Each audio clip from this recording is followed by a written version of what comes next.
வசனத்தை வாசிப்போம். ஏசாயா 35:8. அங்கே பெரும்பாதையான வழியும் இருக்கும், அது பரிசுத்த வழி என்னப்படும். தீட்டுள்ளவன் அதிலே நடந்து வருவதில்லை. அந்த வழியில் நடக்கிறவர்கள் பேதியராயிருந்தாலும் திசைக்கெட்டு போவதில்லை. அந்த வழியிலே நடக்கிறவர்கள் பேதியாயிருந்தாலும் திசைக்கெட்டு போவதில்லை அப்படின்னு சொல்லியிருக்கு. இப்போ இந்த தியானத்துக்காக இந்த வேத பகுதியிலிருந்து நாம் பைபிள் ஸ்டடிக்கு எடுத்துக்கொண்ட தலைப்பு பேதைகள் அப்படின்னு ஒரு தலைப்பு எடுத்துக்கொள்கிறோம். பேதைகள் திசைக்கெட்டு போவதில்லை. யூதாவில் சொல்லியிருக்கு, மார்க்கம் தப்பி அலைகிற நட்சத்திரங்கள். தேவன் படைத்த நட்சத்திரங்களில் சிலது தன் பாதையை விட்டு விலகும்போது ரொம்ப மயிரிழைக்கு தான் அது பாதையை விட்டு விலகும். அப்போது அது விழும்போது எத்தனையோ 1000 கிலோமீட்ரு தான் ஓட வேண்டிய பாதைக்கு மாறாக வந்து விழுமா. விழுகிற வரைக்கும் அது வானத்தில் தான், வானம் என்கிற ஆகாய விரிவில் தான் அது ஓடிட்டுருக்கும். விழுகிற அன்னைக்கு தான் அது தான் இருக்க வேண்டிய இடம், ஓட வேண்டிய பாதையை விட்டு விலகி இருக்கும் அப்படின்னு சொல்லி தெரியும். இதுபோல் தான் ஸ்பிரிச்சுவல் ஆவிக்குரிய தெய்வ பிள்ளைகளுக்காக தான் அதை எழுதுகிறார். மார்க்கம் தப்பி திசை கெட்டு போனவர்கள் நிறைய பேர் வேதத்தில் திசை கெட்டு போயிருக்கிறாங்க.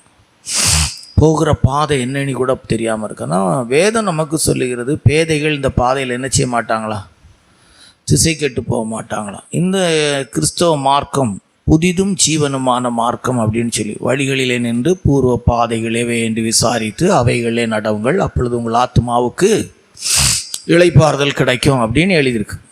மார்க்கம் நம்ம போகிற பாதை. இப்போ திருநெல்வேலி போர்டு போட்ட வண்டியில் ஏறினா அந்த வண்டி எங்கே தான் போகும், திருநெல்வேலி தான் போகும். இப்போ நம்ம இப்போ ஏறி இருக்கிற பஸ்ஸு நமக்கு என்ன அப்படிங்கிறது சந்தேகமாட்டே இருக்குது. காரணம் என்ன, நம்ம போகிற பாதை நமக்கு சரியாக தெரியலை. ஆனால் பைபிள் சொல்லுது, பேதைகள் பெரும்பாதையான வழி இருக்கும், அது பரிசுத்த வழி எனப்படும். அந்த பாதையில் பேதைகள் போனால் திசை கெட்டு என்ன செய்ய மாட்டாங்களா, போக மாட்டாங்க அப்படின்னு சொல்லியிருக்கு.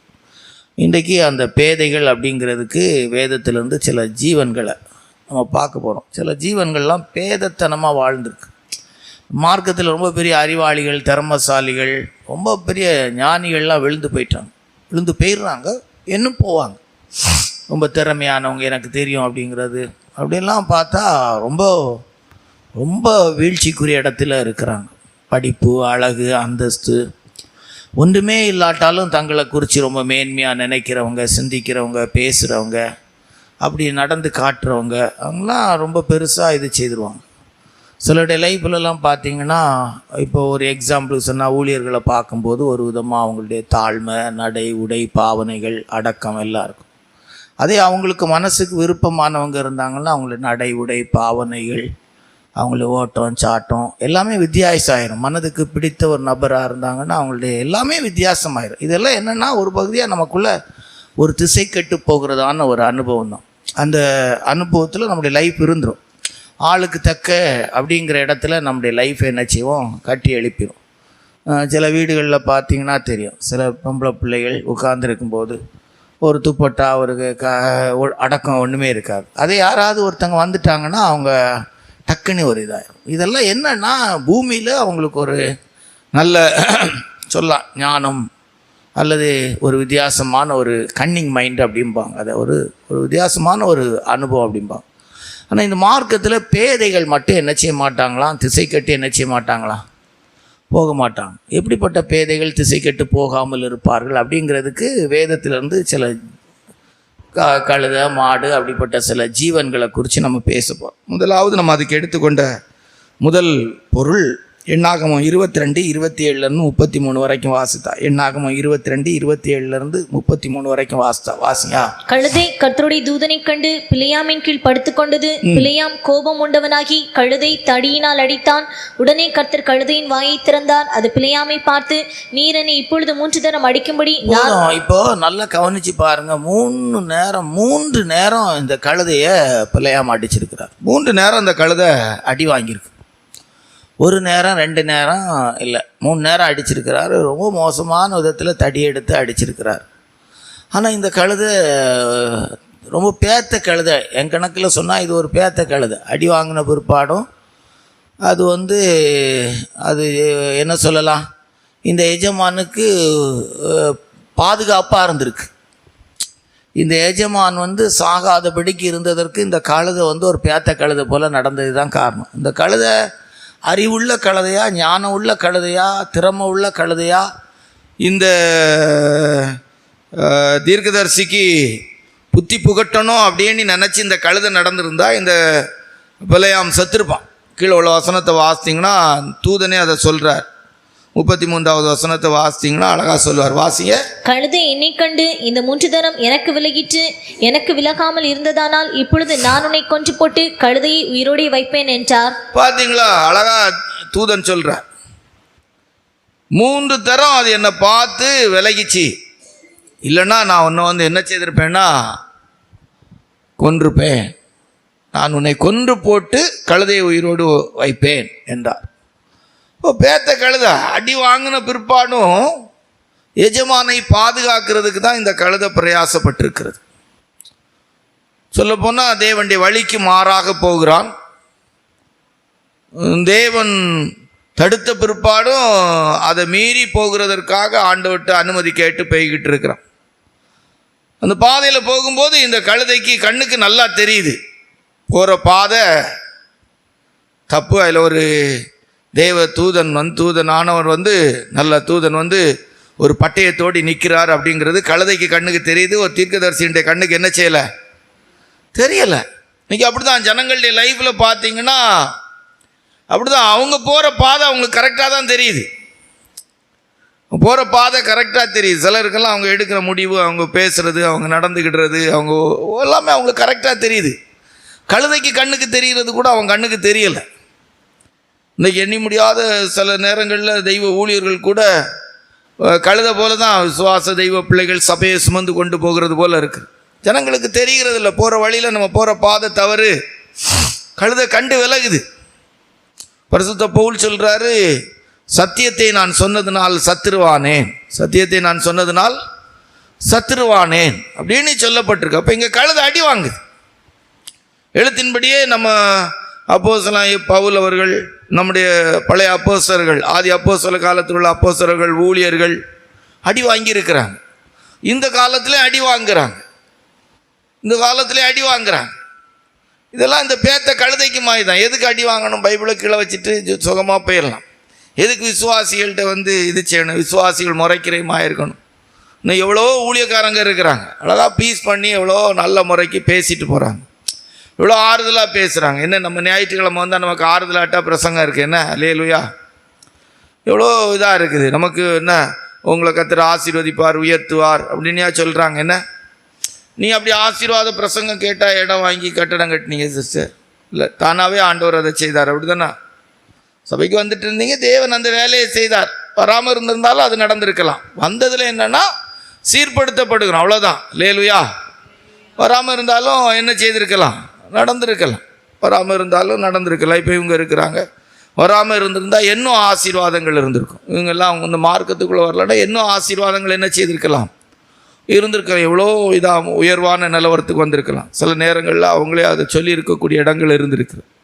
இந்த மார்க்கத்துக்குள்ளே வரலன்னா எவ்வளோ சீரும் சிறப்புமாக ரொம்ப சிறந்த அனுபவங்களில் நிறைய நன்மைகள் நடந்திருக்கும். இல்லைன்னு என்ன செய்ய முடியாது, சொல்ல முடியாது. இந்த நகை நட்டுகளை கலத்துனதுனாலே இன்றைக்கி ஒரு திருமணங்கள் தடைப்படுகிற விதத்தில் எத்தனையோ விஷயங்கள் இருக்குது. சொல்ல முடியாதுன்னு என்ன செய்ய முடியாது, சொல்ல முடியாது. மார்க்கத்துக்குள்ளே வராட்டா கூட சிலருக்கெல்லாம் நிறைய ஆசீர்வாதங்கள் இருக்குது, வந்திருக்கும், கண்டிப்பாக இருக்க வாய்ப்பு இருக்கிறது. இல்லைன்னு எல்லாம் சொல்லவே முடியாது. வந்ததுனால சில நேரங்களில் இழப்பாய் கூட இருந்திருக்கலாம். அதான் சொல்கிறோம், பேதைகள் திசை கெட்டு போவதில்லை. எந்த பாதையில யார் திசை கெட்டு போக மாட்டா, அதுங்கிறது ரொம்ப முக்கியமான விஷயம். பேதைகள் திசை கெட்டு போவதில்லை. மார்க்கத்துக்குள்ளே வந்துட்டு எனக்கு தெரியும், திருவண்ணாமலையில் ஊழியம் செய்யும்போது சிலர் சொல்லியிருக்காங்க, ஏன் தான் வந்தனோ அப்படின்னு சொல்லியிருக்கிறாங்க. வரலன்னா நல்லா இருந்திருப்பாங்க. வரலன்னா என்ன செய்திருப்பாங்க? நல்லா இருந்திருப்பாங்க. அடி வாங்க வேண்டியது இருந்திருக்காது. கழுதை பாருங்கள், அடி வாங்கி 3 நேரம் அடி வாங்குது பாருங்கள். அது காரணம் என்ன? பேத்தத்தன்மை தான் அதுக்கு காரணம். மார்க்கத்துக்குள்ளே வந்ததுனால தானே, இந்த சபைக்குள்ளே வர்றதுனால, இப்படிப்பட்ட வசனம் கேட்கறதுனால தானே நமக்கு கஷ்டமாக இருக்குது. இல்லைன்னா நமக்கு கஷ்டம் இருக்காதே. அல்லேலூயா. இப்போ இவங்க இருக்கிறாங்க, ஊழியத்து வந்ததுனால தானே கஷ்டப்பட வேண்டிய சூழ்நிலைகள் இருக்குது. இல்லைன்னா நமக்கு கஷ்டப்பட வேண்டியதில்லை. எவ்வளோ ராஜாத்தி மாதிரி, எவ்வளோ ஆசீர்வாதமாக, எவ்வளோ விதத்தில் நல்லா இருந்திருக்கலாம். எவ்வளோ நல்லா இருந்திருக்கலாம். நல்லா இருக்க முடியாதுன்னு என்ன செய்ய முடியாது, சொல்ல முடியாது. இதற்கு முன்னால் எவ்வளோ பெரிய காரியங்களை சாதிச்சிருக்கலாம், எவ்வளோ நன்மைகள் நடந்திருக்கும், எவ்வளோ ஆசீர்வாதங்கள் வந்திருக்கும், எவ்வளோ உறவுகள் நமக்கு இருந்திருக்கும், எவ்வளோ விதமான ஆதரவுகள் நமக்கு இருந்திருக்கும், எவ்வளோ பேர் நமக்கு அனுகூலமாக இருந்திருப்பாங்க, எவ்வளோ விதத்தில் நமக்கு ஆசீர்வாதங்கள் பெறுகிறதுக்கு ஏற்ற விதத்தில் உதவிகள் இருந்திருக்கும். இதெல்லாம் இருந்திருக்கும். இந்த கழுதை அவன்கிட்ட சொல்லுது, நீர் கை கொண்ட நாள் முதல் நான் இப்படி செய்யலையே. அந்த கீழே உள்ள வசனத்தை வாசிங்க. நீர் கை கொண்ட நாள் முதல் கொண்டு நான் இப்படி வாழ்ந்தது இல்லையே. வாசிங்க. கழுதை பிலேயாமை நோக்கி, நீர் என்னை கை கொண்ட காலம் முதல் இந்நாள் வரைக்கும் நீர் ஏறின கழுதை நான் அல்லவா? இப்படி உமக்கு எப்போதாகிலும் நான் செய்தது உண்டா என்றது. அதற்கு அவர், நான் இப்படி எப்பமாவது செய்தது உண்டா, நான் இப்படி எப்பமாவது செய்தது உண்டா அப்படின்னு கை கொண்ட நாள் முதல் கொண்டு இப்படி இருந்தது இல்லையே அப்படின்னு சொல்லிட்டு அடி வாங்குது. 3 நேரம் அடி வாங்கியிருக்கு. இப்போ இந்த பேத்த கழுத போல் நம்முடைய லைஃப்பில் இருந்தோம்னா திசை கெட்டு போக மாட்டோம். இந்த கழுதை வந்து பேசி ஒரு தீர்க்கதரிசியுடைய மதிக்கேட்ட திருப்பக்கூடிய அளவுக்கு இருந்திருக்கு. பேத்த கழுதை, அடி வாங்குகிற கழுதை. ஆனால் நல்லா கரெக்டாக ரூட்டு கரெக்டாக பிடிக்குது. எந்த இடத்துல இந்த தீர்க்கதரிசியை பாதுகாக்கணும் அப்படிங்கிற இடம் அதுக்கு நல்லா தெரிஞ்சிருக்கு. அதுக்கு கண்ணுக்கு பட்டயத்தோடு வரக்கூடிய தூதன் தெரிஞ்சிருக்கிறான். இப்போ இந்த மார்க்கத்தில் நமக்கும் கூட தெரியணும். பேத்த கழுதையாக இருந்தோன்னா, அடி வாங்குகிற கழுதையாக இருந்தோன்னா நமக்கும் தெரியும் இந்த மார்க்கத்தில் எது வேதனை, எது துக்கம், எது பிரச்சனை, இந்த போகிற பாதை சரியா தப்பா அப்படிங்கிறது தெரியும். பிலேயாமுக்கு போகிற பாதை சரியாக தெரிஞ்சுது, ஆனால் பேத்த கழுதைக்கு போகிற பாதை தவறாக தெரிஞ்சுது. இந்த பாதையில் போனால் கண்டிப்பாக தூதை வெட்டி போட்டுருவான் அப்படிங்கிறது அந்த கழுதைக்கு தெரிஞ்சுது. இன்றைக்கி தெய்வ ஜனங்களுக்கு அப்படி தெரிகிறது இல்லை. ரொம்ப ஞானம் இருக்குது, ரொம்ப திறமை இருக்குது. நான் தான் சொல்கிறேன்ல, ஒரு ஆள் இந்த இடத்து இங்கே இருந்தாங்கன்னா 50 அடிக்கு அந்த பக்கம் நடந்து வர்ற சத்தத்தை அவங்க கணிச்சு சொல்கிறாங்க, யாரோ வராங்க அப்படிங்கிறத அவங்க சொல்லிடுறாங்க. யாரோ வர்ற மாதிரி சத்தம் இருக்குது பாருங்கள், கொஞ்சம் கவனமாக இருங்க, ஞானமாக இருங்க. இங்கே பேசுகிற சத்தத்தை இதில் வச்சு கேட்டுருவாங்க. யாரோ ஒருத்தவங்க பேசுகிறாங்க, ஏதோ பேசுகிறாங்க. நடந்து வர சத்தமே தெரியாமல் கதவுகிட்ட நின்று கேட்டுருவாங்க என்ன பேசுகிறாங்க. நமக்கே கேட்காது, ஆனால் அவங்க காத்துக்கு துல்லியமாக கேட்டுரும். அவ்வளோ நுட்பமான விதத்தில் ஜீவிக்கிற ஜனங்கள் இன்றைக்கு நம்ம உலகத்தில் பெருகி இருக்கிறாங்க. ரொம்ப கேர்ஃபுல்லாக இருக்கிறாங்க. எங்கேயுமே இல்லை. ஏதாவது ஒரு குழு நம்ம கொடுத்து விட்டோன்னா அந்த குழுவை கொண்டு போய் அங்கே சொல்லி அவங்க கேட்டுருவாங்க. இப்படி ஒரு சம்பவம் கேட்டேன், இது நடந்திருக்குமா? இல்லை, அப்படி ஒன்றும் இல்லையே, நீங்கள் சொல்கிற மாதிரி நடக்கிறதுக்கு வாய்ப்பே இல்லையே அப்படி நான் இல்லை அப்படிலாம் நடக்காது நம்ம காலத்தில் அப்படியே அவங்கள தைரியப்படுத்தி விட்டுறாங்க. கிளியராக அவங்கள்ட்ட அப்படி அழகாக பேசி அவங்க மைண்டை இது பண்ணி வச்சுருக்குறாங்க. கரெக்டாக இது செய்கிறாங்க.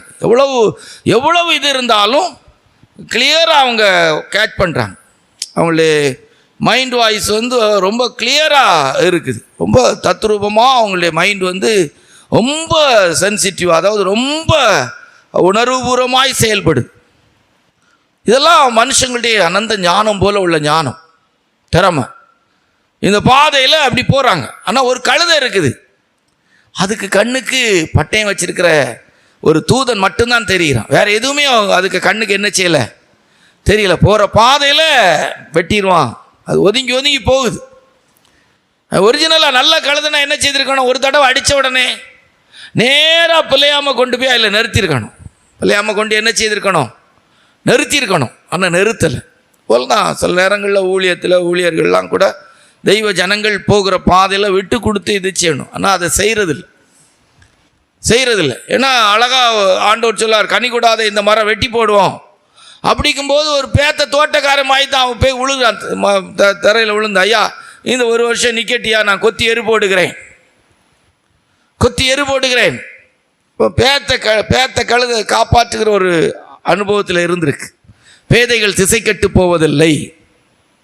அடி வாங்கினாலும் அந்த கழுதை பேத்த கழுதையா பேதை கழுதையா அடி வாங்குற கழுதையா இருந்தாலும் அதுக்கு வேலை ரொம்ப கரெக்டாக இருந்திருக்கு. சரியா? 2 பேதை திசை கெட்டு போவதில்லை அப்படிங்கிறதுக்கு 2வது நம்ம எடுத்துக்கொள்றது 1 ராஜாக்களின் புஸ்தகம் 17ஆம் அதிகாரம் 4லிருந்து 6 வரைக்கும் வாசித்தா. 1 ராஜாக்கள் 17ஆம் அதிகாரம் 4-6 வரைக்கும் வாசி. அந்த ஆற்றின் தண்ணீரை குடிப்பாய், அங்கே உன்னை போஷிக்க காகங்களுக்கு கட்டளையிடுவேன் என்றார். அவன் போய் கர்த்தருடைய வார்த்தையின்படியே யோர்தானுக்கு நேராயிருக்கிற கேரித்தாற்றடியிலே தங்கியிருந்தான். காகங்கள் அவனுக்கு விடியற்காலத்தில் அப்பமும் இறைச்சியும் சாயங்காலத்தில் அப்பமும் இறைச்சியும் கொண்டு வந்தது. தாகத்திற்கு அந்த ஆற்றின் தண்ணீரை குடித்தான்.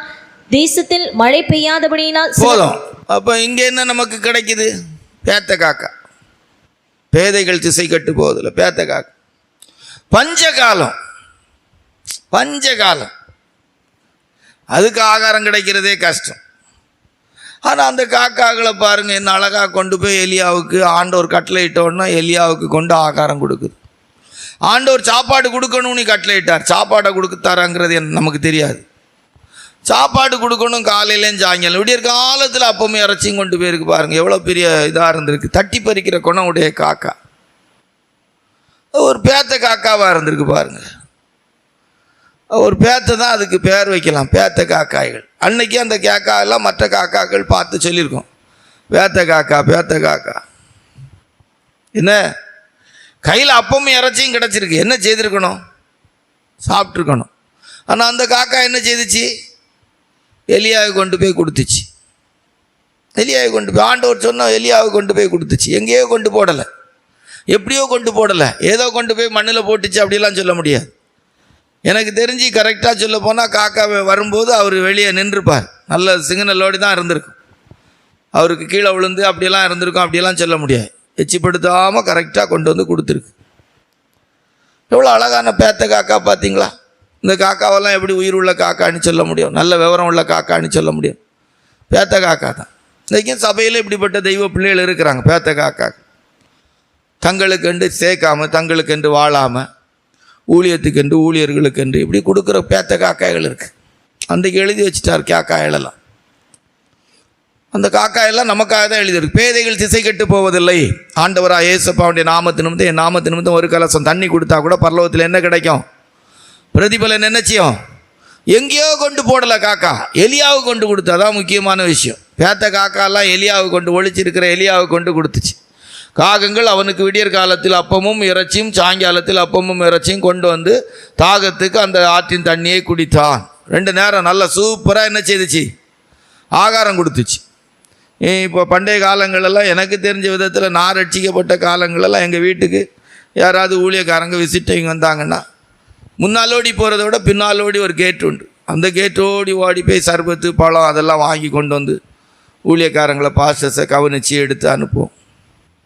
ஒரு 4ஆம் திருவண்ணாமலையில் இருக்கிற காலெல்லாம் போனால் ஐயோ, ஒரு விசிட்டிங் 3-4 வீட்டுக்கு போயிட்டு வந்தால் வயிறு கெட்டு போயிடும். ஒரு இடத்துல கூல்ட்ரிங்க்ஸ் வாங்கி தந்துடுவாங்க, அதை வாங்கி தந்துடுவாங்க, இதை சாப்பிடுங்கன்னிடுவாங்க, அதை இது ஒன்றுமே இல்லைன்னா வீட்டில் இருக்க முட்டையை பொறிச்சு கொடுத்துருவாங்க. இப்படி எதையாவது ஒரு வேலை செய்வாங்க. இப்போ விசுவாசிகளை பொறுத்தவரை விசிட்டிங்கே ஏன் வாரீங்கிறது போல் என்ன செய்வாங்க? சரி, வாரதே பிரச்சனையாக தான் இருக்குது. வாரதை விட வராமல் இருந்தால் கொஞ்சம் சமாதானமாக இருக்கும். வந்து கலகத்தை உண்டாக்குறத விட வராமல், அது உண்மையான விஷயம், இல்லைன்னு சொல்ல முடியாது. ஏன்னா அந்த கிருபை ஊழியர்கள்ட்ட இல்லைங்கிறதுனால தான் என்ன செய்ய முடியும்? சொல்ல முடியும். தண்ணி குடிக்கிறீங்களானே கேட்குறதுக்கு சிலருக்கு என்ன செய்யாது? மனம் இருக்கா? என்னக்கா சாப்பிட்றீங்க, ஏதாவது டீ குடிக்கிறீங்களா அப்படின்னு சும்மா கடமைக்கு ஆயிலும். திருவண்ணாமலையில் போய் பார்த்தீங்கன்னா ஒரு வீட்டுக்கு போனீங்கன்னா சும்மா வச்சு தண்ணி குடிக்கிறீங்களா, தண்ணி கொண்டு வந்துடுவாங்க. தண்ணி குடிக்கிறீங்களாங்கிற விட அதை கொண்டு வந்துடுவாங்க.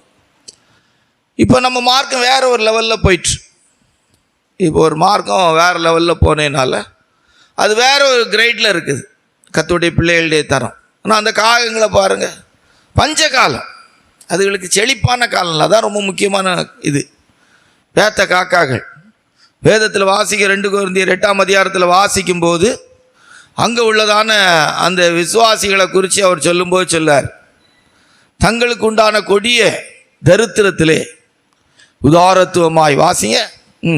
அவர்கள் மிகுந்த உபத்திரவத்தினாலே சோதிக்கப்படுகையில் கொடிய தரித்திரமுடையவர்களாயிருந்தும். கொடிய தரித்திரம். என்ன தரித்திரமா?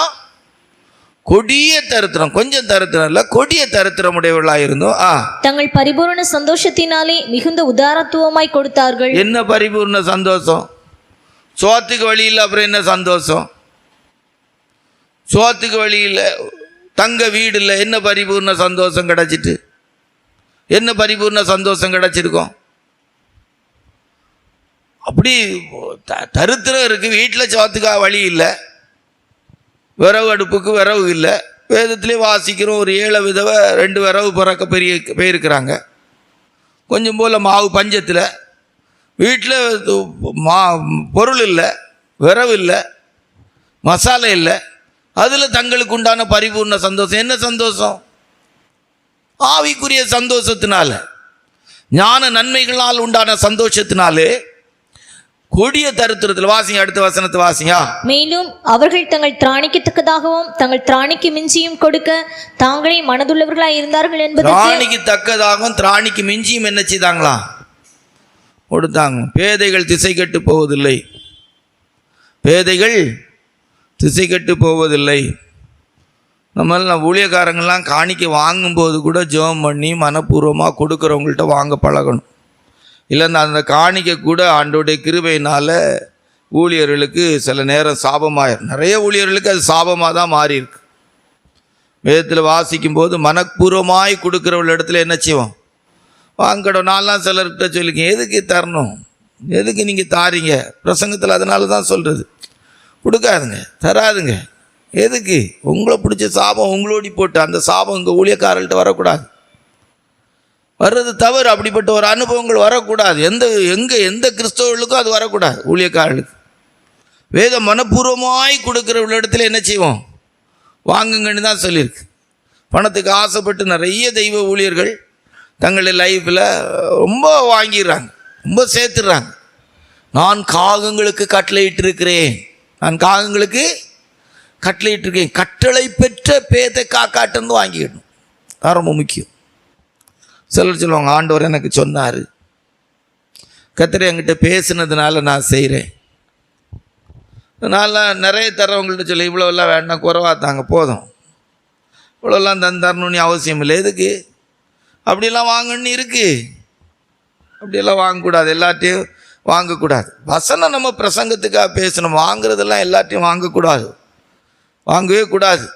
ஊழியக்காரன் கட்டளையிடப்பட்ட காகங்கள். அப்போ 2வது பேத்த காக்கா, பேதைகள் திசை கெட்டு போவதில்லை. இப்போ ஆண்டோடைய நாமத்து நிமித்தம் கர்த்தருக்காக இந்த உலகத்தில் தங்களுக்கென்று எதையும் வைக்காமல், தங்களுக்கென்று சேர்க்காம, விசுவாசத்தோடு இந்த பேதை காக்காக்களைப் போல செயல்படுகிற தெய்வ பிள்ளைகள் திசை கெட்டு போக மாட்டார்கள். அல்லேலூயா.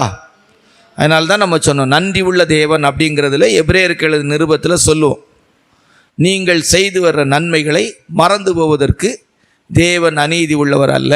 எனக்குன்னு அவர் சொல்லியிருக்க மாட்டார். பரிசுத்தவான்களுக்கு நீங்கள் செய்ததும் செய்து வருகிறதுமான நன்மைகளை மறந்து போவதற்கு தேவன் அநீதி உள்ளவர் அல்ல. வாசிங்க.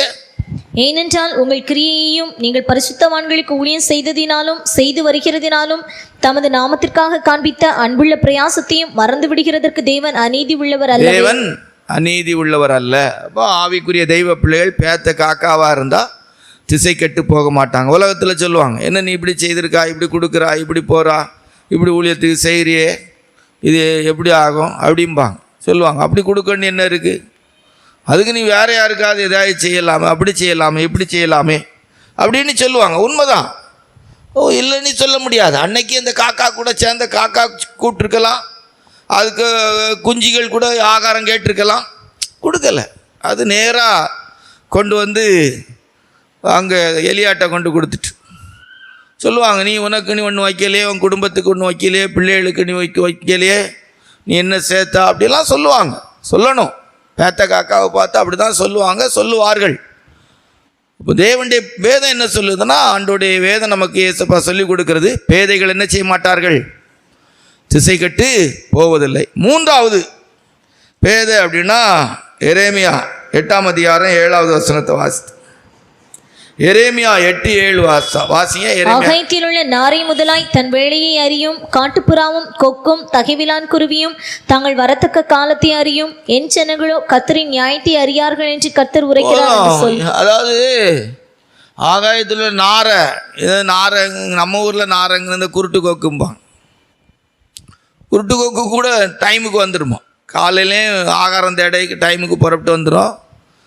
முடிஞ்சு அதாவது நேரம் இருட்டும் போது, ஒரு மலைக்கு இருட்டுனாலும் எப்போ கூட்டுக்கு போகணுங்கிற நாரைக்கு என்ன செய்யுமா, தெரியுமா? அழகாக சொல்லுது. அது வேலையை அறியுமா, தன் வேலையை என்ன செய்யுமா அறியும். டைம் எப்போ வரணும், ஆகாரம் தேட எப்போ போகணும். நம்ம இதில் சொல்லுவாங்க, சின்னதாக ஒன்று இருக்கும், குருட்டு கொக்குன்னு. நீங்கள் கேட்டு பார்த்துருக்கீங்களா, கேள்விப்பட்டிருக்கீங்களா? குருட்டு கொக்குன்னு சொல்கிறத பார்த்துருக்கீங்களா? பார்த்ததில்லை. என்ன உங்களுக்கு யாருக்கும் தெரியாது. என்ன குருட்டு கொக்குங்கிறது? வெள்ளையாக இருக்காமல் ஒரு சின்னதாக ஒன்று இருக்கும், அவர் குருட்டு கொக்கும்பாங்க. ஒரு மாய் மேலே வந்து இந்த மாய் ஒரு கலர் மாய் கொஞ்சம் போல் இருக்கும், பார்த்துருக்கீங்களா நீங்கள்? நாரைங்கிறதும் வேறு தான். நாரைங்க பெரிய பெரிய சைஸுக்கெல்லாம் கூட நாரைன்னு சொல்லுவோம். இன்னும் நமக்கு சின்ன ஜீவராசிகள் கூட வேலையை அறிஞ்சிருக்குது, பேத்த மாய்ப்பட்டது சொல்ல போனால். அது டைம் எப்போ காலையில் நம்ம புறப்பட்டு வரணும் ஆகாரம் தேடுறதுக்கு, மழை காலம் இருட்டுட்டு வருது, நம்ம எப்போ போனோம் அதுக்கு நல்லா தெரியுது. பேதைகள் கூட திசை கெட்டு போவதில்லை. இப்போ நம்முடைய லைஃப்பில் நம்ம ஆராய்ந்து பார்க்கணும்.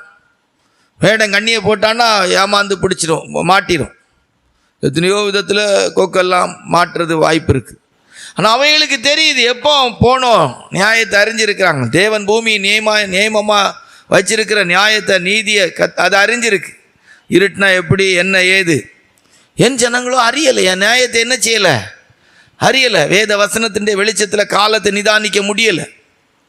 உலக பிரகாரமான அறிவு இருக்குது, படிப்பு இருக்குது, அழகு இருக்குது, அந்தஸ்து இருக்குது, எப்படி அலங்காரம் பண்ணணும், எப்படி ட்ரெஸ் உடுக்கணும், யார்கிட்ட எப்படி நடக்கணும், யார்கிட்ட எப்படி பேசணும், எங்கே எப்படி போகணும், யார் வாரானா எப்படி போகணும், யாரை சந்திக்கிறதுக்கு எப்படி திட்டம் போடணும், எங்கே போகணும், எங்கே போனால் நல்லது, போகிறதுக்கு வழி என்ன, அதுக்கு என்ன இதெல்லாம் நம்ம கண்டுபிடிக்கலாம், எப்படியெல்லாம் கண்டுபிடிக்கலாம், என்ன பேசலாம், எப்படி பேசணும், எப்படி இது செய்யணும், எல்லா அறிவும் இருக்குது. ஆனால் அதை குறித்து சொல்லியிருக்கு. அவைகளுக்கு என் நியாயத்தை அறியும். பேதைகள் திசை கெட்டு போவதில்லை. சத்தியத்தை கை கொண்டு வர நீதி உள்ள ஜாதி உள்ளே பிரவேசிப்பதற்காய் வாசல்களை திறவுங்கள். இப்படியெல்லாம் வாழணும்னு என்ன அவசியம் இருக்குது? இப்படியெல்லாமா ஜீவிக்கணும், இப்படியெல்லாமா பைபிள் சொல்லுது, இப்படியா இருக்கணும்னு சொல்லி இப்படி தான் உடுக்கணும்னு சொல்லுது? இப்படி நீதி நியாயங்களின் நிமித்தம் நான் ஒரு நாளைக்கு எத்தனை நேரம் துதிக்கிறேன்?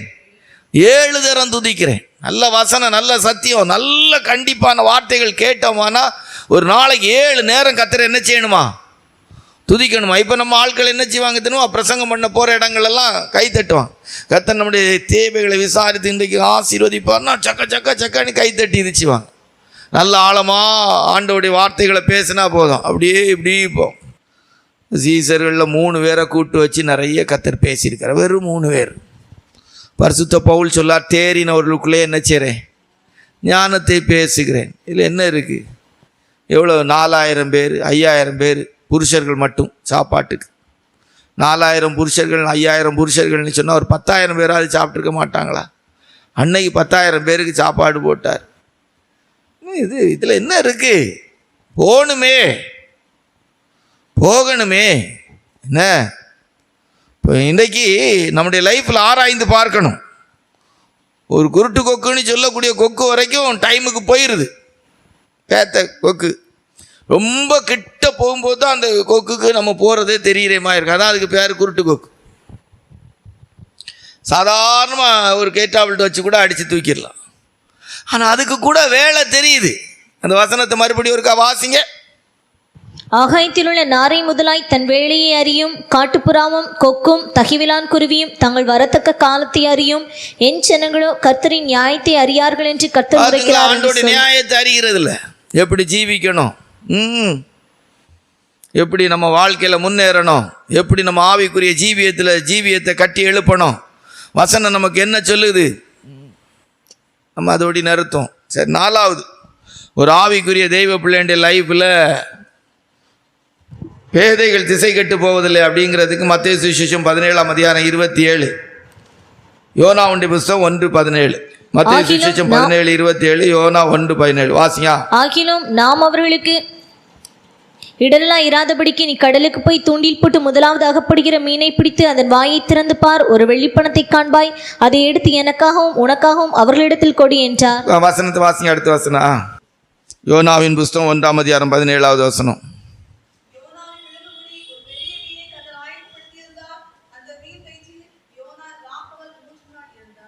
அப்போ 3 நாள் இதில் என்ன இருக்குது? பேத்த மீன்கள். வாய்க்குள்ள வெள்ளி காசு இருக்கு, தூண்டில விழுங்கலாமா? அறிவு கட்ட மீன் தூண்டிய விழுங்கிருக்கு. வயிற்றுக்குள்ள ஒரு பெரிய மனுஷனை விழுங்கி வச்சிருக்கு. என்ன செய்திருக்கணும்? ஒரு உயிரினத்தை விழுங்கி சாப்பிடக்கூடிய மீன் அது. அது என்ன செய்யணும்? ஜீரணிக்கிற வைக்கிற வேலையை செய்திருக்கணும். ஆனால் அந்த மீன் அதை செய்யலை. வெள்ளி காசு இருக்கிற மீன் தூண்டிக்கு கரெக்டாக ரெடியாக நின்றுருக்கு. வெளியே வந்தால் சாக போகிறேன். ஆனால் அந்த மீன் வெளியே வந்து சாக போகிறதில்ல. பேத்த மீன் தூண்டில் அகப்பட்டு வெள்ளி பணம் வேற வாயில் இருக்குது. அழகா சொல்லியிருக்கு, வெள்ளி பணம் வாயில் இருக்குது. நீ ஏற்கனவே விழுங்கின ஒன்று வாய்க்குள்ளே இருக்குது. அந்த வெள்ளி பணத்தை விழுங்க கூட இல்லை, அது வாய்க்குள்ளே இருக்குது. அதுக்குள்ளே தூண்டியும் பிடிச்சி அது வெளியே வந்து அந்த வெள்ளி பணத்தை ஆண்டவருக்கும் சீசர்களுக்கும் வரிக்கட்ட கொடுத்துருக்கு. எவ்வளோ பைத்தியாரத்தனமான மீன்! ஒரு பெரிய மீனுக்கு கட்டளை இட்டிருக்காரு. அந்த மீன் கடலில் வருது. யோனாவை விழுங்கியாச்சு. ஆண்டவர் கட்டளையிட்ட மீன் யோனா விழுங்கியாச்சு. 3 நாள் ராத்திரி பகலாக இருக்கிறார். மீன் நம்ம ஒரு மீன் இருக்குது, இந்த மீனுக்கு ஒரு பல்லியை ஆகாரமாக போட்டால் அந்த மீன் வந்து பல்லியை சாப்பிடும். சவைக்கெல்லாம் செய்யலை. டக்குனி பார்த்தா அடுத்த நாளுக்குள்ளே அந்த பல்லி வந்து ஒன்றும் இல்லாமல் பஸ்பமாக போகிற அளவுக்கு அதுக்குள்ளே இருந்து ஒரு கெமிக்கல், ஒரு சுரப்பி சுரந்து அதை ஒன்றும் இல்லாமல் ஆக்கிடுது. இப்போ நம்முடைய ஆகாரம் ஜீரணிக்கிறதுக்கும் அப்படி தான், ஒரு சுரப்பி மாதிரி ஒரு திரவம் சுரந்து தான் நம்ம ஆகாரம் என்ன செய்யுது? ஜீரணிக்குது. ஆனால் இந்த பேத்த மீன்களை பாருங்கள், எவ்வளோ அருமையாக அந்த தேவனுடைய வார்த்தையின்படி ஜீவிக்கிறதுக்கு தங்களை ஒப்பு கொடுத்துருக்கு பாருங்கள். ஆண்டவருக்கு அந்த கடலில் ஒரு வெள்ளி காசோடு இருக்கிற ஒரு வெள்ளி பணத்தோடு இருக்கிற ஒரு மீன் தெரிஞ்சிருக்கு பாருங்கள். சொல்கிறாரு, அந்த தூண்டியை போய் போடுறார். சும்மா போடுறாரு, கடலில் போய் தூண்டி போடுங்கிறாரு. கரெக்டாக அந்த மீன் வந்து அதை பிடிக்குது. யோசித்து பாருங்கள், நம்முடைய லைஃப்லலாம் இப்படி பேதைகளை போல் ஆண்டவருக்காக ஜீவிக்கக்கூடிய இடம் இருக்குதா? பேதைகள் திசை கட்டு போவதில்லை. தூண்டியை பிடிச்சி வாய் கிழிச்சி வெளியே வந்து அங்கே என்ன எடுத்துகிட்டு உயிரோடியாக விட்டுருப்பாங்க. என்ன ஒரு சிரமமான பாதையில், எவ்வளோ பாடுகளின் பாதையில் 3 நாள் அந்த மீன் வந்து யோனா வச்சிட்டு போகும்போது எப்படி இருந்திருக்கும்? உயிரோடு பாதுகாக்கணும். தண்ணிக்குள்ளே முங்கியிருக்க கூட செய்யுமான்னு தெரியாது. கடற்பாசிகள் என்னை சூழ்ந்து கொண்டது. இந்த மேலே மேலே மூச்சு வாங்கி இதுக்கு இது யோனாவுக்கு மூச்சு திணறல் வந்து செத்துற போயிடக்கூடாது. வாயை பிளந்து மேலே வச்சுக்கிட்டே போயிருக்கோம். எவ்வளோ பாடு பாருங்கள் அந்த மீன்களுக்கு. பேத்த மீன், நம்ம பிரசங்கத்தின்படி இதுக்கு நான் கொடுத்தா பேத்த மீன். சிலர் சொல்லுவாங்க, ஏன் இவ்வளோ நீலாம் நீங்கள் பாடுபடுறீங்க? இப்படியெல்லாம் போய் சபையில் போய் பாடுபடணுமா, கஷ்டப்படணுமா, இப்படியெல்லாமா இருக்கணும்? இப்படியா சபையாக இருக்கணும்? போனோமா வந்தோமா, இப்படியெல்லாம் பாடுபடணும்னு என்ன இருக்குது? அங்கே என்ன உங்களுக்கு கிடைக்க போகுது? என்ன தரப்போகிறாங்க? அங்கே என்ன கிடைக்கும்? நிந்தைய அவமானம் தான் கிடைக்கும். இப்படி சிலுவை சுமக்கொன்னியா பைபிள் ஆண்டவர் சொல்லியிருக்கிறாரு. 3 நாள் ராத்திரி பகலா மீன் ஆலயம் பாதுகாத்து நேராக போகுது நினிவே நோக்கி. பார்த்தீங்களா என்ன அழகா அந்த மீன் அதை சாப்பிட்ருக்கலாம். அழகாக ஒரு மனுஷனை சாப்பிட்டுக்கிட்டு யாப்பம் விட்டுக்கிட்டு போயிருக்கலாம். பேத்த மீன். நம்ம அந்த மார்க்கத்துக்குள்ளே வந்தோடனே சொல்லுவாங்க, எதுக்கு கஷ்டப்படுறீங்க, எதுக்கு பாடுபடுறீங்க, எதுக்கு வேதனைப்படுறீங்க, எதுக்கு உங்களுக்கு கஷ்டம்? சிலர் சொல்லுவாங்க,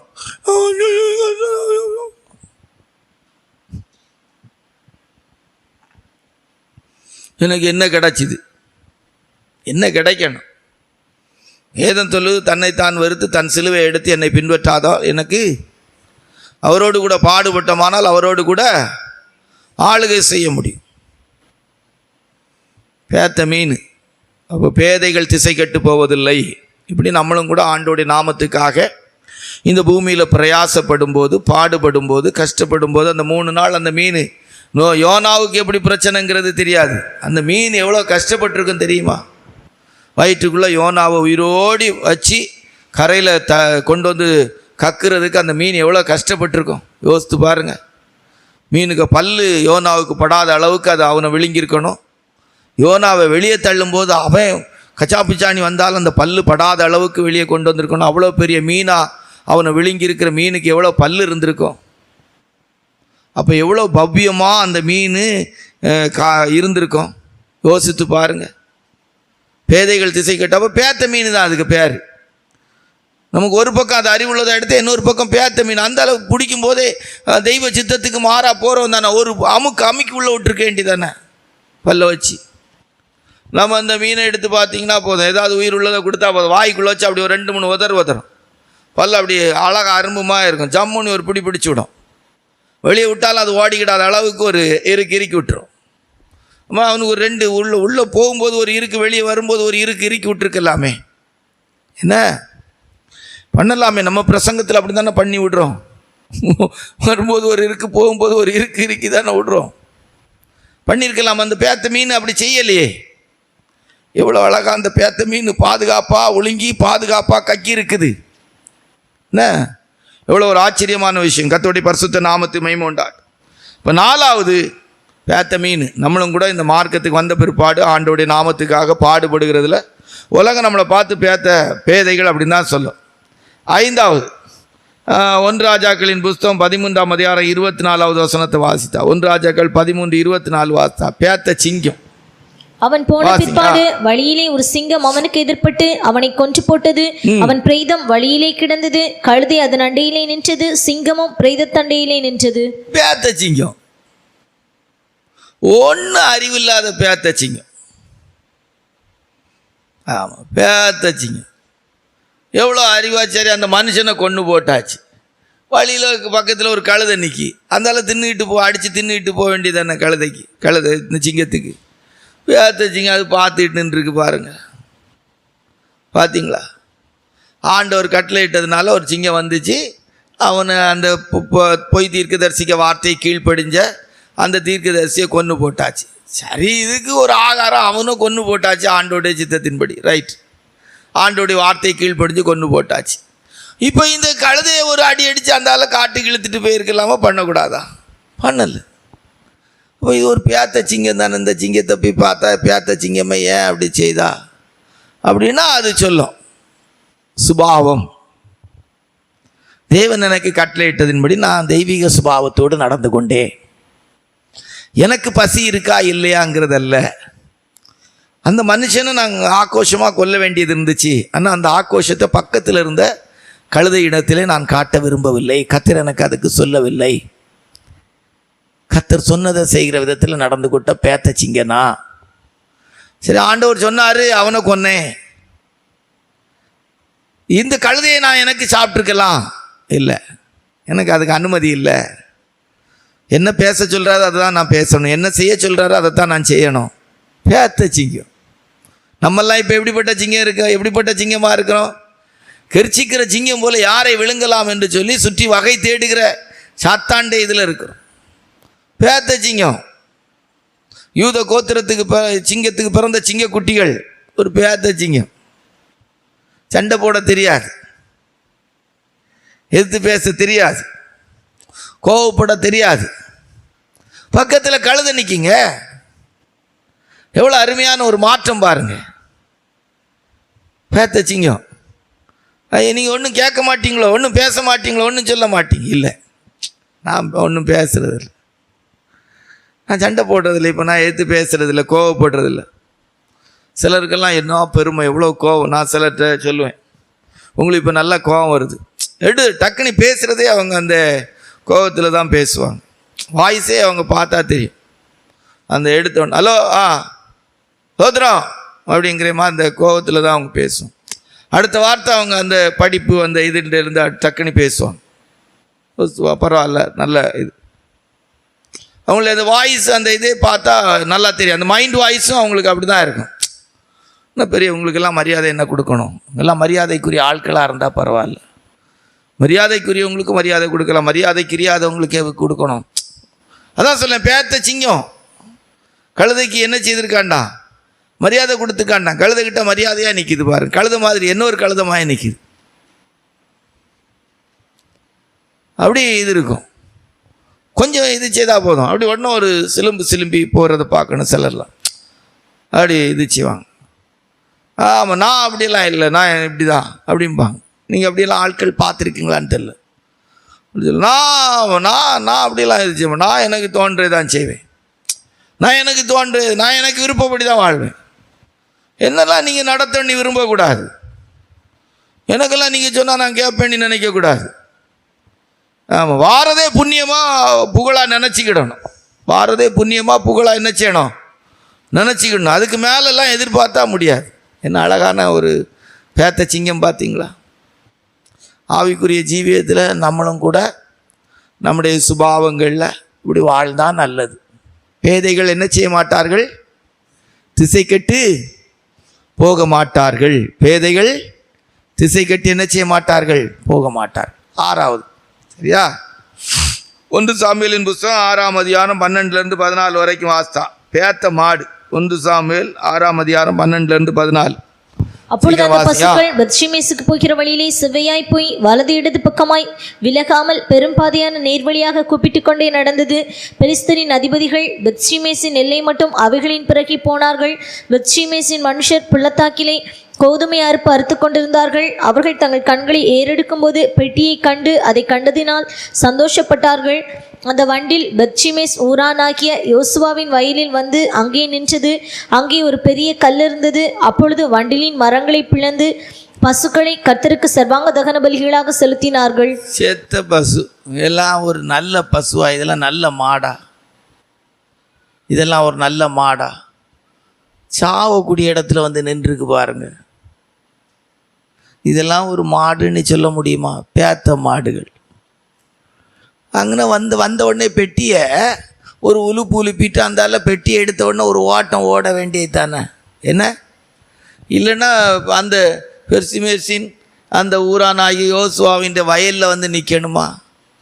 பெலிஸ்தேடி எல்லாம் வரைக்கும் வந்து நின்றுக்கிட்டு அங்கே பெட்டியை எப்படியாவது கீழே உலுப்பி கீழே தள்ளிட்டு நேராக தேசத்துக்கு போயிருக்க வேண்டியதானே? என்ன சாவு பசுவை என்ன? நீங்களாம் எப்படியாக அந்த சபையில் இருக்கிறீங்க? எப்படியாக அந்த பிரசங்கங்களெல்லாம் கேட்குறீங்க? சர்வாங்க தகன பலி இட்டாங்களாம். என்ன பலி விட்டாங்களாம்? சர்வாங்க தகன பலி. அந்தால வெட்டி மொத்தத்தையும் சூப்பராக வண்டியும் அதையும் பலியிட்டு சாம்பல் ஆக்கிட்டாங்க. லேவியராமத்தில் வாசித்தா சர்வாங்க தகன பலி தேவனுக்கு சுகந்த வாசனையாக இருந்துச்சான். லேலுயா. ஆமாம், அவர் நகை போட்டாங்க அப்படிலாம் பிரசங்கம் பண்ண உங்களுக்கெல்லாம் சூறு சுனையே இருக்காதா? இதெல்லாம் கேட்டுட்டு எப்படியாக்க அங்கே இருக்கிறீங்க? மருந்து எடுத்தாலாம் பரலோகத்துக்கு போகிறது கஷ்டம். இதெல்லாம் கேட்டுட்டு எப்படியாக்க நீங்கள் அங்கே இருக்கிறீங்க? வெள்ளை துணி தான் கட்டணும்னு சொல்கிறேன். எப்படியாக கேட்டு அங்கே இருக்கிறீங்க? சர்வாங்க தகன பலியாய் மாறுவதற்கு அந்த 2 பசுக்களும் வலதுபுறம் இடதுபுறம் சாயாமல் வந்துச்சு. அந்த எங்க அந்த வயலுக்கு நின்ன இடத்துல சர்வாங்க தகன பலியாய் பரிபூர்ண சித்தத்தை செய்யக்கூடிய பேத்த மாடுகள். அல்லேலூயா. இந்த கர்த்தருக்கு ஜீவபலியாய் ஒப்பு கொடுத்து ஆராதிக்கிறது. தலைமுடி முதற்கொண்டு பாதம் வரைக்கும் சர்வாங்க தகன பலி. கர்த்தருக்காக சர்வாங்க தகவல். பேத்த மாடுகள், பேத்த. ஆமாம் ஆமாம். உங்களுக்கெல்லாம் உடுக்க தெரியாது என்ன? வாங்க தெரியாது என்ன? அதெல்லாம் வாங்க. அதில் என்ன தப்பு இருக்குது? அப்படி உடுத்தா என்ன, இப்படி உடுத்தா என்ன இருக்குது? பிள்ளைகளுக்கெல்லாம் நல்ல இந்த மாதிரி சின்ன வஸ்திரம் வாங்கி கொடுங்க. அவங்க அப்படி தான் பிரசங்கம் பண்ணுவாங்க. அவங்களுக்கு என்ன இருக்குது? பிரசங்கம் பண்ணுவாங்க. வலதுபுறம் இடதுபுறம் சாயாமல் கரெக்டாக வந்துச்சு. அப்போ பேத்த மாடுங்கிறது தெய்வ சித்தத்துக்கு வலதுபுறம் இடதுபுறம் இல்லாமல் தெய்வ நடத்திப்புக்கு மனப்பூர்வமாக கீழ்ப்படிந்து ஜீவபலியாக ஒப்பு கொடுக்குற வாழ்க்கை. சரியா? 7 வருவோம். டைம் ஆகித்தானே, இன்னொரு 5 நிமிஷத்தில் முடிஞ்சால் நல்லாயிருக்கும். ஆதியாகமம் 7ஆம் அதிகாரம் 8, 9 வாசிங்க. அப்படி சொல்லி முடிச்சிடும். ஆதியாகமம் 7ஆம் அதிகாரம் 8, 9 வாசிங்க. தேவன் நோவாவுக்கு கட்டளையிட்டபடியே சுத்தமான மிருகங்களிலும் சுத்தமில்லாத மிருகங்களிலும் பூமியின் மேல் ஊரும் பிராணிகள் எல்லாவற்றிலும் ஆணும் பெண்ணும் ஜோடு ஜோடாக நோவாவிடத்தில் பேழைக்குட்பட்டன. அப்போ பேத்த மிருகம் பறவைகள்லாம் பேத்த எல்லாம் பேழைக்குள்ளே வந்த பேத்தைகள். பேழைக்குள்ளே வந்த பேத்தைகள் எப்படி அழகான இது என்ன? பேழைக்குள்ள ஏறக்குறைய 1200 கோடி ஜனங்கள் இருக்கிறாங்க. நோவாவுடைய பிள்ளைகளுக்கு மனைவிமார்களுடைய குடும்பத்தார் ஒருத்தரும் உள்ள வரல. அவங்க அப்பா அம்மா 3 மருமக்கமார், 3 மருமக்களுடைய அப்பா அம்மா கூட பிறந்தவங்க ஒருத்தன் சொந்த பந்தம் ஒருத்தரும் உள்ள வரல. நோவாவுக்கு கூட பிறந்த சொந்த பந்தம் பாசம் வரல. நோவாவுக்கு மனைவிக்கு கூட பிறந்தவங்க வரல அப்படின்னு சொல்லி அடுத்தது என்ன சொல்லலாம்? நம்ம நோவாவுக்கு பிள்ளைகள் அவங்களுக்கு பழக்கமான யாரும் வரல. வெறும் 8 பேர் மிருகங்கள். நல்லா கவனிச்சிடு. இந்த மிருகங்கள்லாம் பேர்த்தே அறிவாளியா? இப்போ உலக பிரகாரம் நம்ம பைபிள் படி அறிவாளி. ஆனால் உலக பிரகாரமாக தான் பேதைகள் என்ன செய்ய? பேதைகள்ங்கிறது உலக பிரகாரமான பேத்த மிருகம். இப்போ இந்த ஒரே நாளில் இந்த மிருகெல்லாம் காட்டிலேருந்து பறவைகள் எல்லாம் வேலைக்கு வந்துட்டா, இல்லை ரொம்ப காலமாக நடந்து தான் வந்து சேர்ந்துருக்குமா? ரொம்ப காலமாக நடந்து வந்து சேர்ந்துச்சா? இல்லை கேட்போம். ரொம்ப காலமாக, இப்போ அவங்க சிஸ்டர் ரொம்ப காலமாக நடந்தா வந்துச்சு, அவங்க கவனிக்கவே இல்லை. உடனே வந்துட்டு வரலையா? இன்னும் ரொம்ப நாளாக நடந்தா பேழைக்கு வந்துச்சு. அப்படியா வந்துச்சு? அப்படியா வந்துச்சு? உடனே ஆண்டவர் கட்டளையிட்ட உடனே எல்லாம் வந்து சேரலையா?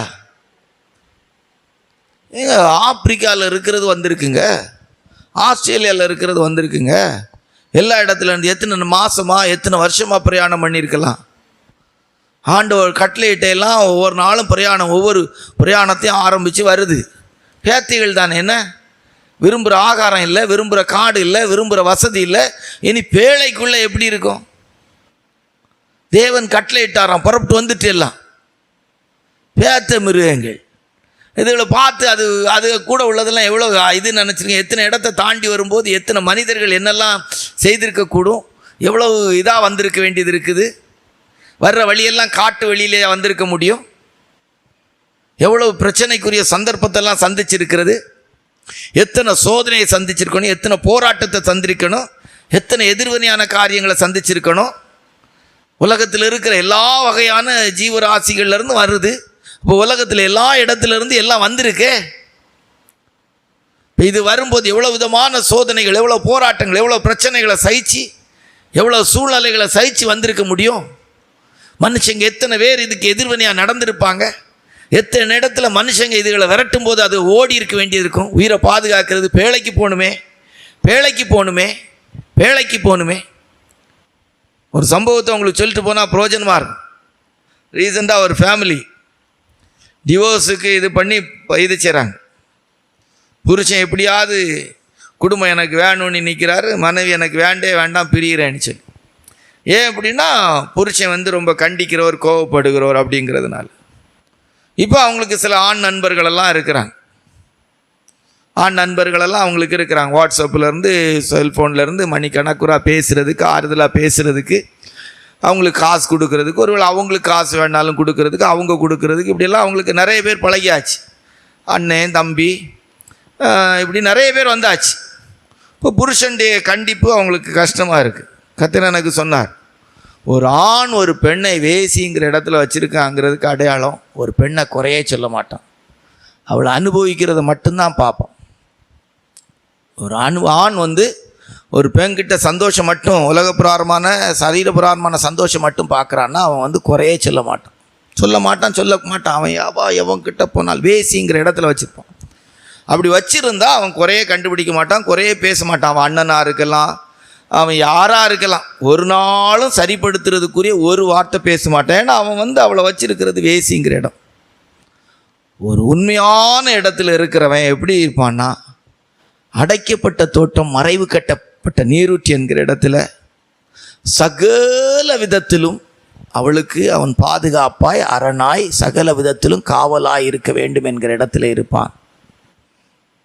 அப்படின்னு எவ்வளவோ பிரயாசப்பட்டு இன்னைக்கு வேண்டாம் அப்படிங்கிற இடத்துல இருக்கிறாங்க. ஆனால் இன்னைக்கு அவங்களுக்கு ஆண் நண்பர்களுடைய துணை இருக்குது, நிறைய இருக்குது. 1 2 இல்லை, நிறைய வச்சுருக்கிறாங்க. அவங்க நினச்சா அவங்க செல்ஃபோனை எடுத்து பார்த்தா அவர் எடுத்து வச்சிருக்கிறார் யாருக்கு எவ்வளோ நேரம் பேசுகிறாங்க. வாட்ஸ்அப்பை இது அவருக்கு லைனுக்கு வர்றது மாதிரி பண்ணி வச்சு பார்க்குறார்.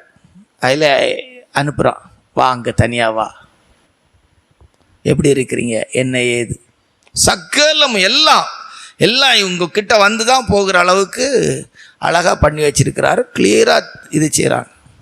இவங்க கணக்கில் இவங்க வாட்ஸ்அப் லாக், அவங்க இது cellphone lock, message lock, account lock அப்படிங்கிறது. ஆனால் அவங்க எங்கெங்கே போகணுமோ அங்கங்கே போய் கரெக்டாக சொல்லி, நான் தான் அவங்களுடைய புருஷன், எனக்கு இப்படிப்பட்ட ஒரு சந்தர்ப்பம் இருக்குது, சூழ்நிலை இருக்குது, அதனால் காரியங்களெல்லாம் எனக்கு தெரியணும், அதனால் சார் இப்படிப்பட்ட காரியங்களை செய்யுங்கன்னு சொல்லி அவ்வளவும் கரெக்டாக எடுத்து வச்சுட்டு இன்றைக்கி சொல்கிறாரு, வாங்க பாருங்க இப்படி இருக்குது.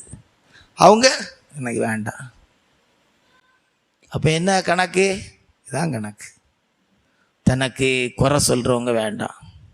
நல்லா இருக்கிறீங்க, ஐயே உங்கள் முடி ரொம்ப அழகாக இருக்குது, ஐயே நீங்கள் என்ன அழகாக இருக்கிறீங்க, ஒரு குறையும் சொல்ல மாட்டாங்க, பேசவே மாட்டாங்க. சிலர் அப்படியே அந்த சிரிச்ச முகமாக அப்படியே ஒரு வார்த்தை கூட என்ன ஏது தவறாக அவங்களுக்கு புத்தி சொல்கிறேமா ஒன்றுமே செய்ய மாட்டேன். எங்கே போனீங்க, எங்கே வந்தீங்க, ஏன் ஒன்றுமே கேட்க மாட்டான். அவங்களுக்கு தேவை அவளை வேசிங்கிற இடத்துல வச்சு அவங்க பரிமாறிட்டு போயிடுவாங்க. இன்னைக்கு இருக்கிற சமுதாயம், இன்னைக்கு இருக்கிற பெண் வேணும். எனக்கு இந்த சம்பவங்களை கேட்ட பிற்பாடு பெண்கள்னாலே இன்னும் ஒரு ஸ்டெப்பு கீழே கொண்டு வந்துட்டு நம்மளும் பார்க்குறோம் தானே. ஏறக்குறைய அப்படி தானே இருக்குது. ஏறக்குறைய அதுகளுடைய பழக்க வழக்கம் இதுகளெல்லாம் அப்படி தானே இருக்குது. யாரை வேணாலும் சரி அந்த கண்டிக்கிறது, விசாரிக்கிறது, புத்தி சொல்கிறது அதெல்லாம் இப்போ இருக்கிற தலைமுறைக்கு என்ன செய்யாது, பிடிக்காது. நான் மாதிரியெல்லாம் இருக்கிறாங்க, எப்பா ஒரு வார்த்தை குறையே பேச மாட்டாங்க சிலர்லாம். ஆனால் கச்சிதமாக அவங்க வேலையை கிளியராக பார்த்துட்டு போயிடுவாங்க. அவங்களும் அதுக்கு ஏற்றபடி அப்படி போய் இப்படி நின்று அழகாக அப்படி வேலையை கிளியராக பண்ணிட்டு போயிடுறாங்க. அவங்க ரொம்ப நல்லவங்க, கிளியராக இருக்கிறாங்க. எந்த இதுவும் இல்லை, எந்த விதமான மாசும் இல்லை. நீங்கள் ஏன் என்ன இப்படி பேசலாமா, போகலாமா, ஏன் இவ்வளோ நேரம், என்ன ஏது. பேழைக்கு வந்த மிருகங்களெல்லாம் பேத்த மிருகம். ஆண்டவர் கட்டளையிட்டார், எல்லாம் அழகாக எவ்வளவு சோதனையை தாண்டி, எவ்வளவு போராட்டத்தை தாண்டி, எவ்வளவு பிரச்சனையை தாண்டி, எத்தனை மனுஷங்களை தாண்டி, எத்தனை மனுஷங்களுடைய கண்ணிகளை தாண்டி எல்லாம் அமைதியாக வருது. அதே நேரம் பாதுகாப்பாக வரணும். எல்லாம் சிங்கமாக வரல, உரிமை இருக்க முடியாது. சிங்கமாக வரல, அமைதியாக வருது. ஆனால் அது பாதுகாப்பாக பேழைக்குள்ளே என்ன செய்யணும், வந்து சேரணும். பாதுகாப்பாக பேழைக்குள்ளே வந்து சேரணும். கர்த்தர் கட்டளையிட்டதின்படி எல்லாம் பேழைக்குள்ளே வந்துச்சான். வந்த பேழைக்குள்ளே அதுக்கு என்ன கிடச்சிருக்கோம்? நல்லா உட்காந்து யோசித்து பார்த்தீங்கன்னா படுக்கிறதுக்கு சரியான இடம் இருந்திருக்காது. அது தான் வாழ்ந்த இடத்துண்டு எந்த விதமான ஆசீர்வாதமும் இருந்திருக்காது. ஒரு சிங்கத்துக்கு அது விரும்புகிற ஆகாரம் கிடச்சிருக்காது. ஒரு யானைக்கு அது விரும்புகிற ஆகாரம் கிடச்சிருக்காது. சொல்லப்போனால் எத்தனையோ விஷயங்கள் அதுக்கு இல்லை. ஆனால் அந்த பேழைக்குள்ளே பேத்தைகளை போல வந்துச்சு. கிடைச்ச ஆசீர்வாதம் என்ன? புதிய ஒரு உலகம், புதிய ஒரு பூமி, ஜெனரேஷன் அதில் இருந்து வந்துச்சு. அல்லேலூயா. ஆமாம், நம்மளும் ஆராய்ந்து பார்க்கணும். பேதைகள் திசை கெட்டு போவதில்லை. அன்னைக்கு அது கூட உள்ள காட்டு மிருகங்களெல்லாம் அதுகளை பார்த்து பரியாசம் பண்ணியிருக்கோம். உங்களுக்கெல்லாம் இது தேவைதான். இப்படியெல்லாம் கேட்டாலும் உங்களுக்கு புத்தி வராது. அந்த ஆள்லாம் என்ன பிரசங்கம் பண்ணார், பிரசங்கமாக பண்ணுறாரு, ஆக்க பிடிங்கிட்டு சாவுரைமா எல்லாம் கேட்குறாரு. உங்களுக்கெல்லாம் அறிவு வராது. பேழைக்குள் பிரவேசித்த மிருகங்கள் பூமியின் மிருகங்களுக்கு மறுபடியுமாய் புது சந்ததிக்கு முன்னுதாரணமாய் பலுகி பெறுவதற்கு காரணமாய் கர்த்தர் அமைத்தார். வெளியே இருந்த அறிவுள்ள மிருகங்கள், ஞானம் உள்ள மிருகங்கள், திறமையான மிருகங்கள் எல்லாம் செத்து போச்சு. கண்களை மூடுவோமா? கர்த்தருடைய சமூகத்துக்கு வந்திருக்கிறோம். பேதைகள் திசை கெட்டு போவதில்லை. பேதைகள் திசை கெட்டு போவதில்லை. நம்முடைய லைஃப்பை ஆராய்ந்து பார்ப்போம். இந்த மார்க்கம் அறிவாளிகள் அப்படின்னு இல்லை. பரிசுத்த பவுல் சொல்லார், கிறிஸ்துவுக்குள் நான் பைத்தியக்காரன், கமாலியனின் பாதத்திலிருந்து படித்தவர், அறிவு பெருத்து பிதற்றுகிறாய்ன்னு சொல்லியிருக்கு. நியாயப்பிரமாணத்தின்படி குற்றஞ்சாட்டப்படாத பரிசேனுக்கு பரிசேன் என்று சொல்லக்கூடிய பென்யமீன் கோத்திரத்தை சேர்ந்தவனே எழுதப்பட்டிருக்கிறது. ஆனால் அவர் சொல்லார், கிறிஸ்துவுக்குள் நான் பைத்தியக்காரன், கிறிஸ்துவுக்குள் நான் பைத்தியக்காரன். பேத்தப்பா, நான் எதற்காய் பிடிக்கப்பட்டேன் அதை பிடித்து கொள்ளும்படி ஆசையாய் தொடர்கிறேன். நல்ல போராட்டத்தை போராடினேன், ஓட்டத்தை முடித்தேன், விசுவாசத்தை காத்து கொண்டேன். இது முதற்கொண்டு நீதியின் கிரீடம் எனக்காய் வைக்கப்பட்டிருக்கிறது. ஷகரபலங்கரமானா. இன்றைக்கு நம்முடைய ஜீவியத்தை ஆராய்ந்து பார்ப்போம். இந்த மார்க்கத்தில் நம்முடைய சொந்த ஞானம், சொந்த புத்தி, சொந்த அறிவு, திறமை, அனுபவம் இவைகளை பயன்படுத்தி ஓடிட்டுருக்குறோமா? கர்த்தருடைய கரத்தில் திசை கெட்டு போகாமல் பரலோகத்தை நோக்கி ஓடுகிற பேதைகளைப் போல, கர்த்தாவே எனக்கு ஒன்றும் தெரியாதுப்பா, உலகத்தில் எப்படி வாழணும், எப்படி பேசணுங்கிறதெல்லாம் நான் யோசித்து பார்த்தா இந்த உலகத்தில் சமாளிக்கவே முடியாது, என்னை நீங்கள் நடத்துங்க ஆண்டவரே. பேதைகள் திசை கெட்டு போதிலே வலதுபுறமும் இடதுபுறமும் சாயாமல் 2 மாடுகள் 2 பசுக்கள், பழக்கமில்லாத பசு, சர்வாங்க தகலுப்பலியாய் மாற்றப்படும்படியாக யோசுவாவின் வயலில் வந்து நின்றுச்சு. பெர்சிமேஸ் என்கிறவனுடைய இடத்துல அந்த யோசுவாவுடைய வயலில் வந்து நின்றுச்சு. நம்முடைய ஜீவியத்தை ஆராய்ந்து பார்ப்போம். இன்றைக்கு நம்ம எப்படி போயிட்டுருக்கிறோம்? நம்முடைய ஜீவியத்துடைய முடிவு பரலோகம் என்கிற இடத்துக்குள்ளே கொண்டு போய் விடுகிற விதத்தில் நம்ம வாழ்ந்துக்கிட்டு இருக்கிறோம். உலகத்தில் நிறைய ஞானவான்கள் இருக்கிறாங்க, பெரிய கல்விமான்கள் இருக்கிறாங்க, தத்துவ மேதைகள் இருக்கிறாங்க, பணம் சம்பாதிச்சு ஐஸ்வர்யவான்கள் இருக்கிறாங்க. உலகம் அவங்கள பார்த்து பேத்தேன்னு சொல்லுது, நம்மை பார்த்து பேத்தேன்னு சொல்லி வாழ தெரியலை, சேர்க்க தெரியலை, நீங்கள்லாம் அறிவு கெட்டவங்க அப்படின்னு சொல்லுது. ஆனால் நம்ம போகிற பாதையில் திசை கெட்டு போகாமல் பரலோகத்துக்கு போகிறோங்கிற நம்பிக்கையோடு போயிட்டுருக்குறோமா? கர்த்தர் நம்முடைய வாழ்க்கையினுடைய முடிவில் திசை கெட்டு போகாமல் பரிசுத்த வழியில் அவரை சந்திக்க கர்த்தர் நம்மை தகுதிப்படுத்துவாராக. ஆமென்.